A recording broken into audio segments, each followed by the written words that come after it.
எல்லாருக்கும் வணக்கம். இனிய பொங்கல் நல்வாழ்த்துக்கள். நம்ம சக்கரை பொங்கல் மாதிரியே ஒரு ஸ்வீட் சேமியா ரெசிபி தாங்க இப்போ நம்ம செய்ய போகிறோம். அதுக்கு ஒரு திக் பேன் எடுத்துக்கோங்க. அதில் கொஞ்சம் நெய்யை ஊற்றி லவங்கம், ஏலக்காய், திராட்சை, முந்திரி, பாதாம் இது தாங்க நான் எடுத்திருக்கேன். நீங்கள் வேணும்னா பிஸ்தா கூட ஆட் பண்ணிக்கலாம். இது எல்லாத்தையும் நல்லா அடுப்பை சிம்மில் வச்சுட்டு ரோஸ்ட் பண்ணிக்கோங்க. இதை நல்லா பொன்னிறமாக வறுத்துக்கோங்க.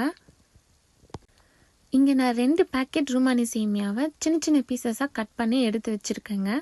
நீங்கள் கடையில் பார்த்துருப்பீங்க, இந்த ரூமானி சேமியா ஒரு ஓவல் ஷேப்பில் அந்த சேமியா மடிஞ்சு ரொம்ப சன்னமாக இருக்கும்.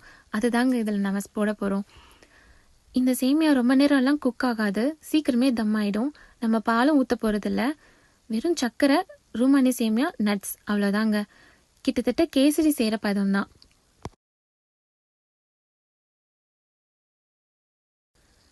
இந்த சேமியாவுக்கு நம்ம நிறைய தண்ணியும் ஊற்ற போகிறது இல்லைங்க. அந்த சர்க்கரை கரையிற அளவுக்கு தண்ணி இருந்தால் போதும். அதனால நான் ஒரு 1/4 டம்ளர் தண்ணி தான் இதில் ஊற்ற போகிறேன். உங்களுக்கு சர்க்கரை அளவு கரெக்டாக வேணும்னா நீங்கள் அந்த உடச்சி வச்சுருக்கிற சேமியாவை ஒரு கப்பில் அளந்து எடுத்துக்கோங்க. அதுலேருந்து நம்ம 1/3, அதாவது ஒரு கப்பு சேமியா இருந்துச்சுன்னா 1/4 கப் சர்க்கரை போட்டால் போதுங்க. ஏன்னா நம்ம இதில் பால் ஊற்ற போகிறதில்ல, நெய்யை ஊற்றி ஊற்றி கிட்டத்தட்ட கேசரி பதத்துக்கு இதை நம்ம கிளற போகிறோம்.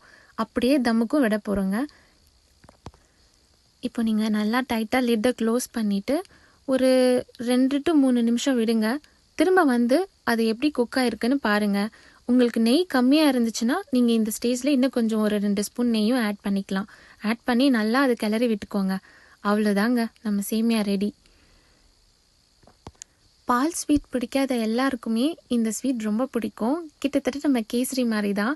ஆனால் அந்த கிறிஸ்பியாக இருக்கிற அந்த சேமியா, அந்த நட்ஸ், அது எல்லாத்தையும் நம்ம சேர்த்து சாப்பிடும்போது வேறு லெவலில் இருக்கும். நீங்களும் இதை ட்ரை பண்ணி பார்த்துட்டு சொல்லுங்கள். தேங்க்யூ.